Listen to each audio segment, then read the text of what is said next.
Hey friends, c'est la saison des mariages et je voulais vraiment vous parler des 5 faux pas à ne pas faire dans les mariages américains. Actuellement, j'ai une copine qui est super proche à moi qui va se marier là bientôt en août. J'ai trop hâte pour elle. Et j'ai aussi une abonnée qui m'a contactée, qui m'a demandé de justement faire une vidéo sur les faux pas parce qu'elle va assister bientôt à un mariage aux États-Unis. Donc je me suis dit, ça pourrait être vraiment chouette et j'espère que cette vidéo vous plaira. Alors, petite parenthèse, petit disclaimer, il faut garder en tête que cette vidéo n'est pas une comparaison entre les États-Unis et la France. Il y a certaines de ces choses que vous ferez certainement pas en France aussi, qui sont aussi des faux pas. Mais maintenant, j'ai des personnes, des abonnés de partout dans le monde et je connais pas les traditions pour tous les pays, c'est pas possible. Du coup, je fais juste pour moi et pour ce que j'ai pu voir quand j'ai tapé un peu sur internet, les plus grands des faux pas, des trucs qu'il faut vraiment pas faire. Et puis, deuxième parenthèse, j'ai mon petit pansement là parce que je suis enceinte actuellement, je viens de faire ma prise de sang. Là, je suis à 28 semaines améliorée, j'ai trop hâte, ça s'approche. Et si vous aimeriez savoir plus sur ça, n'oubliez pas de me suivre sur Instagram et sur Snapchat parce que c'est là où j'en parle un peu plus. Et bon, j'arrête de parler parce que maintenant, c'est un peu trop blablaté pour rien. Je vous aime. Numéro 1, c'est de ne pas oublier de RSVP. Vous allez voir ça écrit en bas de presque toutes les invitations au mariage. Oui, c'est français, c'est un truc avec mon accent américain, c'est répondez s'il vous plaît. Et c'est quelque chose où ça veut dire la même chose en français en fait.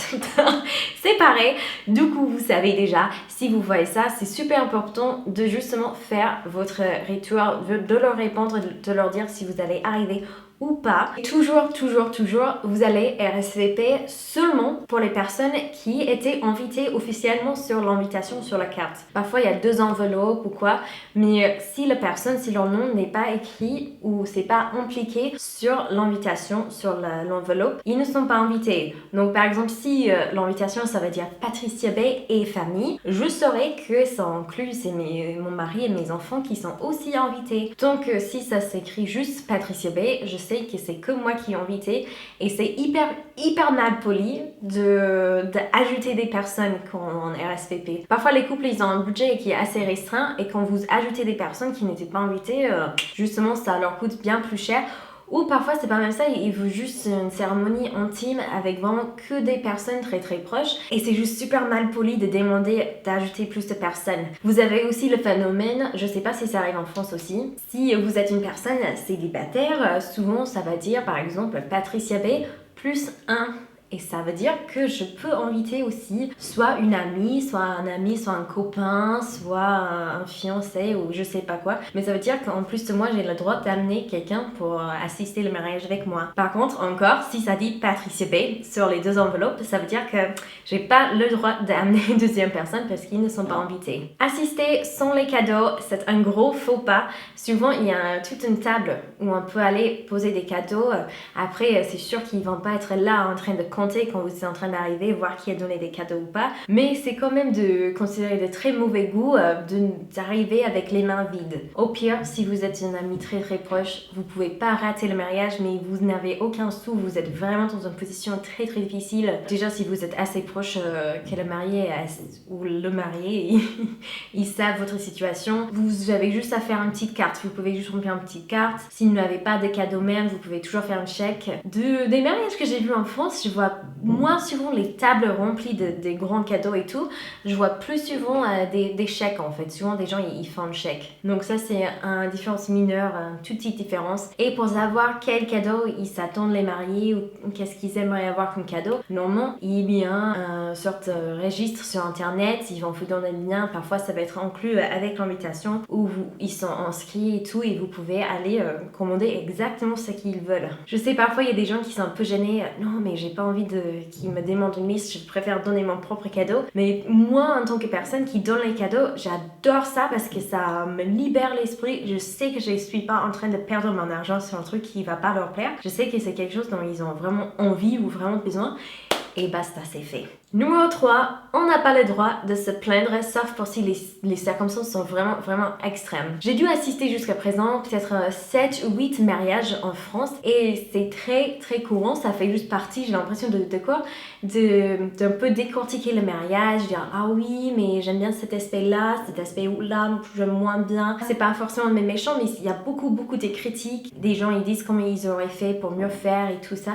Donc aux États-Unis ça c'est hyper mal vu. Même si le mariage est à peu près pourri, tant qu'il n'y a pas des trucs comme je vous avais dit à l'extrême, extrême, vous avez le devoir de vous taire. C'est pas poli du tout de vous plaindre de la nourriture par exemple. C'est pas vraiment pour vous, la journée même toute est fait pour les mariés, c'est leur journée. Ils aimeraient vous faire plaisir aussi bien sûr, mais c'est pas l'objectif principal. Vraiment, les mariages aux États-Unis c'est pour les mariés. Et si vous êtes au mariage, vous êtes en train de vous plaindre, les gens ils vont regarder ça comme égoïste, et ça va leur paraître vraiment ingrat en fait. Normalement, moi si je suis invitée à un mariage, je suis juste reconnaissante d'y être, de pouvoir partager ces moments avec le couple, mais je vais pas être là genre ah oui mais ils auraient pu mieux faire le repas ou ils auraient pu faire ceci ou cela. Encore, il y a des exemples extrêmes, mais normalement c'est pas cool de critiquer même si c'est fait dans un bon esprit de partage ou de conversation. Ça fait pas partie des conversations en fait, c'est pas très poli. Numéro 4, c'est que souvent vous avez aux États-Unis les mini-discours qui s'appellent des toasts. Et c'est un moment vraiment sympa où vous pouvez vous lever, vous dire un mot gentil pour le couple, surtout s'ils vous ont vraiment touché. C'est un moment adorable, il y a des gens qui pleurent et tout. Mais ces discours sont censés être environ 2 minutes de durée. Donc vraiment très court, très rapide parce qu'il y a souvent plusieurs personnes qui aimeraient en faire des discours. Si vous êtes en train de faire un discours qui dure 15 minutes, 113 personnes à la fin. Plus personne veut vous écouter et c'est un faux pas qui arrive parfois, mais on se souvient de vous après le mariage en tant que la personne qui est un peu on dit en anglais ils sont long-winded, vous avez beaucoup de vent à pousser en fait, c'est un peu ça l'expression. Et le 5e faux pas, qui est le plus gros faux pas, vous allez voir aux États-Unis, n'importe quel site que vous regardez pour les faux pas mariage, ils vont vous dire ça, il n'y a pas d'exception, c'est de porter du blanc le jour du mariage. Il n'y a que la mariée, la femme, ou si c'est un couple lesbien, les femmes qui ont le droit de porter le blanc. Sauf pour la grande exception, si le couple vous demande dans l'invitation de porter du blanc, parfois il y a des mariages où ils veulent que tout le monde soit en blanc. Ça c'est l'exception, mais perso j'ai jamais assisté à un mariage comme ça, j'en ai jamais encore vu. Donc il faut vraiment faire gaffe, même si c'est une robe qui ressemble pas du tout à une robe de mariée, vous êtes là genre... Non mais clairement, ça c'est pas une robe qui... Non, ça passe pas. Si vous êtes là genre, ah oui mais c'est une robe blanche, mais bon il y a quand même le petit détail, une petite ceinture noire, non. Si c'est crème, ivoire, blanc, ce n'est pas votre journée de porter cette couleur. Les combinaisons tout en blanc aussi, pareil, ça passe pas. Je vais vous montrer quelques exemples ici que j'ai trouvé sur ASOS, des robes qu'on pourrait se dire, ah oui, mais ça va. Mais non, cette robe-là, ça va pas. Cette robe-là, ça va pas. Cette combinaison, ça ne va pas. Et vous avez deviné, cette robe-là, ça ne va pas. C'est un des plus gros faux pas. C'est un peu l'équivalent dans la réception et donner directement le doigt d'honneur à la mariée. C'est genre hyper impoli. Et même, je sais que parfois il y a des circonstances où genre la fille va appeler le marié. Oui, mais c'est une robe, c'est la seule robe qui me va bien et tout. Et la mariée, elle va pas vouloir faire les méchantes et elle va dire ouais je suppose et tout, mais parfois même si elle est d'accord, peut-être c'est son truc et s'en fiche complètement, ça va quand même offenser les invités. C'est un truc peut-être très américain, c'est vraiment que tu t'en fiches complètement de la mariée, tu veux l'attention sur toi, c'est vraiment vu comme très égoïste de porter une robe blanche crème ivoire etc. le jour même. Aux États-Unis, ça c'est ouf.